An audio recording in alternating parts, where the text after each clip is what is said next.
Sidekick. Okay. Range 4 inches. It's a special attack.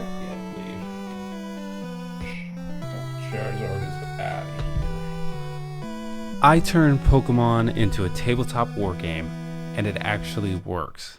No app, no card packs, real figures, dice, and a set of rules I made from scratch. But why a tabletop wargame? Pokemon video games can be very solitary, and the card game has gotten out of control with prices. So I wanted to put together something where you could take someone who's never even played Pokemon before, throw your favorites on the table, and just get in a game. So the first thing we're going to need for this little experiment is some miniatures. At first I thought about 3D printing all the miniatures, but I wanted something a little more accessible. That's when I found out Pokemon has an official line of figures you can pick up at most big box stores. But to make these feel like actual wargaming miniatures, they need bases.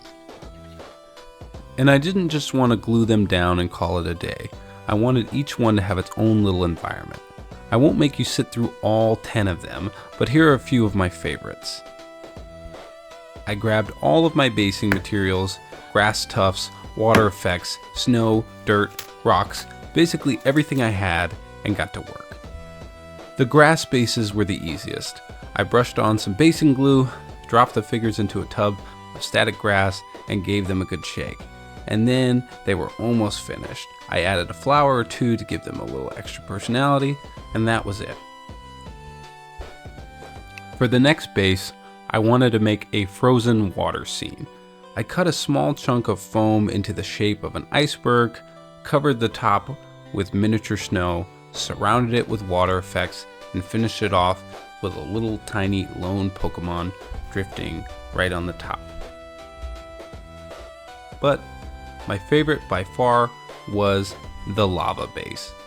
I never made one before, so I looked up a few tutorials and borrowed some ideas. I glued down chunks of cork to create cracked volcanic rock, primed everything with the airbrush, sprayed in a deep red, painted bright yellow into the cracks, and finished it off with an even brighter orange glow right through the center. After the basing was finished, I had 2 complete teams of Pokemon. Now, all I needed was the rules.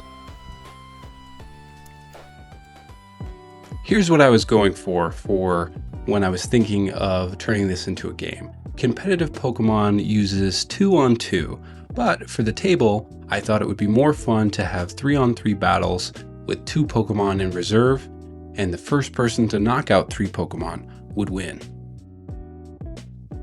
Once I had the rough layout that I wanted to go for, the next thing I needed was to find stats for all the Pokemon. Luckily, Game Freak and the Pokemon Company have done the hard part.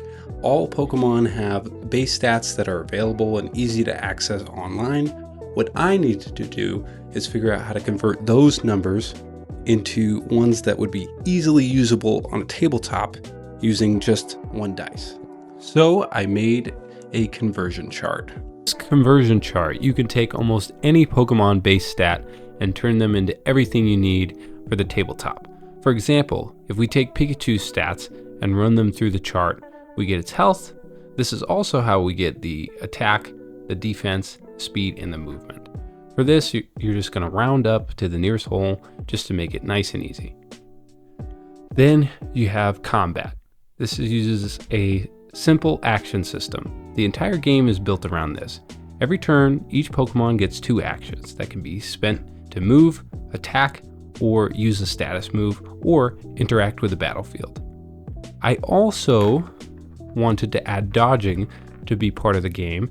If you still have at least 1 unused action during your opponent's turn, you can spend it to make a dodge roll. On a 4 or higher, the attack misses completely. Instead of one player taking their entire turn, the game uses alternate activations.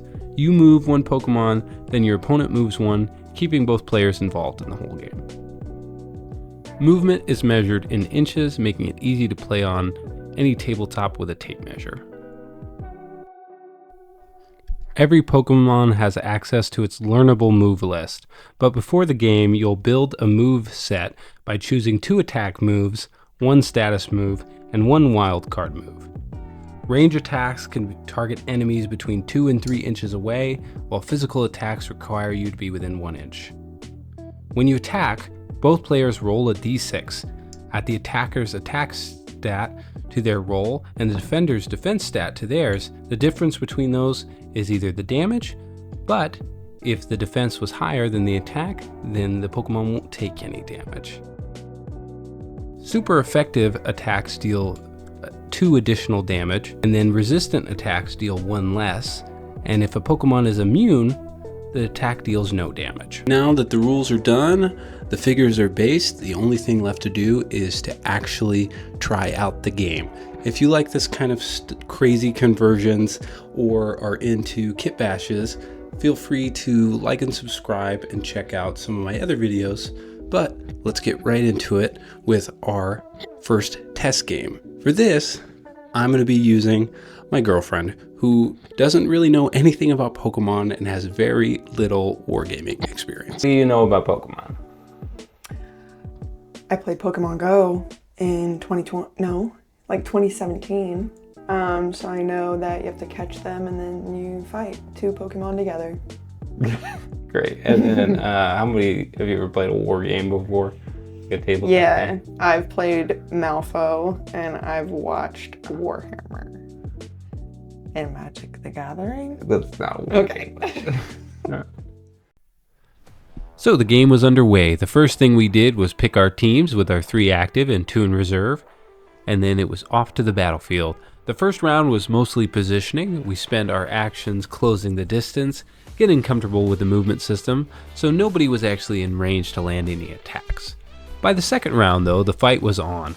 Projectiles started flying, melee attacks started connecting, and Charizard and Mewtwo immediately found themselves trading blows in the middle of the board. Unfortunately for me, I couldn't roll a successful dodge save for my life, and the rest of my team wasn't having much better luck. Since there weren't any super effective matchups in play, it quickly turned into a straight up slugfest. Charizard was the first Pokemon to go down, followed shortly by poor Bulbasaur, forced me to bring in one of my reserves. From there, the momentum never really swung back in my favor, and I was hanging on by a thread. But the missed rolls just kept piling up. One by one, my team was knocked out, and when Pikachu finally took down my Riolu, that was it. I hadn't managed to knock out a single opposing Pokemon, and the match was officially over. So somebody who had never played before was able to immediately win their first Pokemon battle.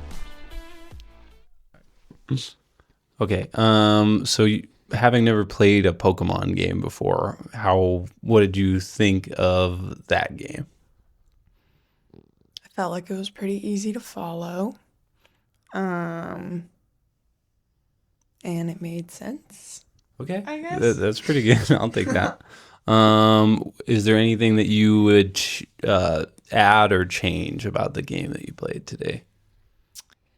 I mean, I guess it didn't really like the I guess something for a new player, but I guess new players wouldn't be playing it of like knowing the water and like the lightning. I mean, like that's a all good that stuff. thing. Like I would want to know like my attack is like, which it says on there like water blaster or something like that. But how do I know that I didn't know that like the sidekick couldn't do anything to the ghost. Like how did I know? I didn't know that. Okay, so like having the type advantages be more clear.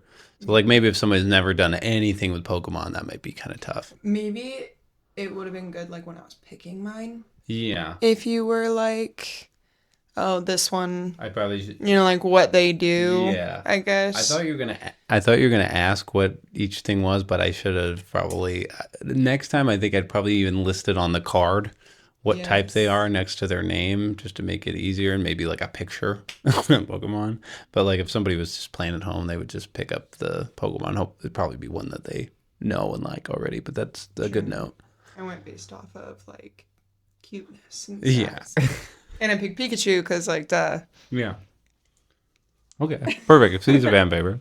So I think the only thing that I would have changed and what I've learned from putting this game together in about a week or so is figuring out what to do when we get like a tie roll, like when both of us tie, and Then also trying to set it up in a way that the big Pokemon don't stomp the little Pokemon.